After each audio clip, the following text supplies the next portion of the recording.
গণপতি বাপ্পা মৌরিয়া। তো আমরা সবাই আনন্দ করতে করতে যাচ্ছিলাম আমরা ঘট ভরতে। তো দেখতে না দেখতে আমরা পুকুর ঘাটে চলে এসেছি। তো পুরোহিত মশাই পুজো করছিল এবং আমরা ঘাটের উপর দিকে দাঁড়িয়ে পুজো দেখছিলাম। তো এখানে দেখো চঞ্চল ভাই এতটা খুশি ছিল যে সে পুকুর ঘাটেও নাচতে শুরু করে দিয়েছিল।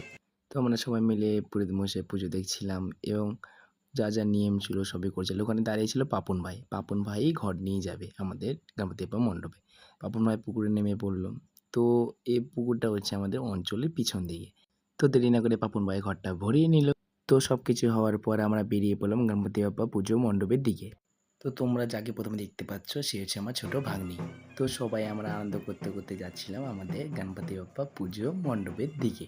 আমরা অবশেষে আমাদের গণপতি বাপ্পা পুজো মণ্ডপে চলে এসেছি। তো আমাদের পুজো শুরু হয়ে গেছিলো। আমরা সবাই একসাথে পুজো দেখছিলাম এবং সবাই কতটা খুশি, কতটা আনন্দ, কতটা মানে এতদিনের আমাদের অপেক্ষা যে কবে দিনটা আসবে সেটা চলে এসেছে ভাবতেই অবাক লাগে। তো আজকে অনেকটা গরমও ছিল ওই জন্য বুনুরা সব বাইরেই বসেছিল।